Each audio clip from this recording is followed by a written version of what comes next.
ഒരു ഗംഭീര സിനിമ നമ്മൾ ചെയ്തിട്ടുണ്ട്, ആട്ടം എന്ന് പറഞ്ഞിട്ട്. ആട്ടം ഞാൻ കോളേജിൽ എൻ്റെ ഗ്രാജുവേഷനിലേക്ക് കയറിയപ്പോൾ ഞാൻ നാടകം കളിക്കാൻ തുടങ്ങിയ. ഇപ്പം എനിക്ക് സിനിമയിൽ വലിയ സുഹൃത്തുക്കളില്ല, പ്രത്യേകിച്ച് നടീനടന്മാർ. നാടകത്തിൽ പക്ഷേ എനിക്ക് ഭയങ്കര ശക്തമായിട്ടുള്ള സൗഹൃദമുണ്ട്.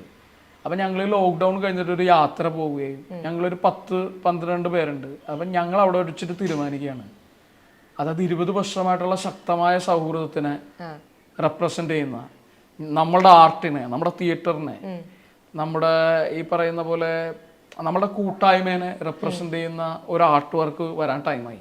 ഞാൻ 13 വർഷമായിട്ട് നാടകം കളിക്കാൻ തുടങ്ങിയിട്ട് എനിക്ക് ഇവർക്ക് ആർക്കും അവസരമൊന്നും വാങ്ങിക്കൊടുക്കാനൊന്നും പറ്റിയിട്ടില്ല.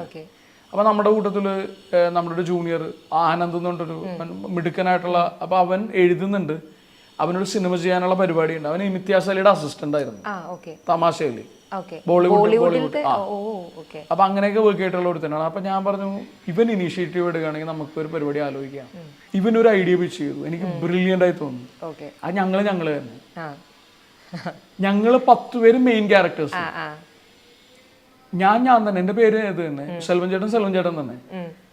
പിന്നെ സനോഷ്. അപ്പൊ ഇവര് ഇതിൽ ജീവിക്കാൻ വേണ്ടി ചെണ്ട കൊട്ടുന്ന സുഹൃത്തുണ്ട്, പെട്രോൾ പമ്പിൽ ജോലി എടുക്കുന്ന ആളുകൾ, ലോഡിങ്. പക്ഷെ ഇവരുടെയൊക്കെ ആത്യന്തികമായിട്ടുള്ള ആഗ്രഹം ഒരു സിനിമയിൽ നല്ല വേഷം ചെയ്യാന്നുള്ളതാണ്.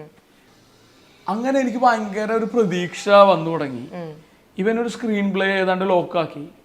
അപ്പൊ ഞാൻ വേറൊരു സിനിമ, ഈ ഇടയ്ക്ക് ഇറങ്ങിയ സിനിമയാണത്, അതിന്റെ പേര് ഞാൻ പറയുന്നില്ല, അതിൽ ലീഡ് റോൾ ചെയ്യണ ഞാനായിരുന്നു.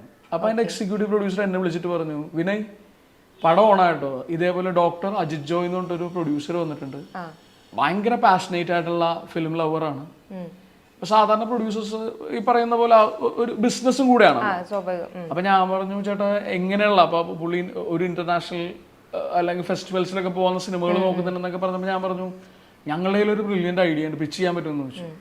അപ്പോൾ അജിത് സാറ് 2 ദിവസം കഴിഞ്ഞ് വരുന്നുണ്ട്. അപ്പം ഞാൻ എവിടെ പാലക്കാട് അവിടെ ഷൂട്ട് ചെയ്യുന്നത്, ഞാൻ അവരുടെ കയ്യും കാലം പിടിച്ച് എന്നെ ഉച്ചയ്ക്ക് വിടണം എന്നൊക്കെ പറഞ്ഞിട്ട് ഞാൻ അവിടെ നിന്ന് വന്നു. ഞാനും ഡയറക്ടറും കൂടെ പോയിട്ട് അജിത് സാറിനെ കണ്ടു. ഇദ്ദേഹം ഒരു ഭയങ്കര ഇന്റലിജന്റ് ആയിട്ടുള്ള മനുഷ്യനാണ്, മുകുന്ദനുണ്ണിയുടെ ഒക്കെ പ്രൊഡ്യൂസർ. അപ്പൊ അദ്ദേഹത്തെ ഞാനും ഇവരും കൂടി ഇരുന്നു, പൈലറ്റ് കാണിച്ചു. പുള്ളി എല്ലാത്തിനും ഓക്കെ പറഞ്ഞ് ഞങ്ങൾക്ക് പടം ഓണാക്കി. ഒരു നാടകക്കാരുടെ ജീവിതം ഇത്ര ബ്യൂട്ടിഫുൾ ആയിട്ട്, അല്ലെങ്കിൽ ഹ്യൂമൻ സൈക്കോളജിനൊക്കെ ഏറ്റവും ബ്രില്യൻ്റ് ആയിട്ട് ക്യാപ്ചർ ചെയ്യപ്പെട്ട ഒരു സിനിമയാണ്. ഇതൊക്കെ പറയുമ്പോൾ ഇതൊരു ആർട്ട് ഹൗസ് സിനിമയല്ല, ഇതിൽ മരം ചുറ്റി പ്രേമമില്ല, അടിയില്ല, ഇടിയില്ല, പരിപാടി അങ്ങനെ സിനിമാറ്റിക് പരിപാടികളില്ല. പക്ഷെ 2 മണിക്കൂറുള്ള ആബ്സല്യൂട്ട്ലി എൻഗേജിങ് ആയിട്ടുള്ള സസ്പെൻസ് ഡ്രാമയാണ് പടം.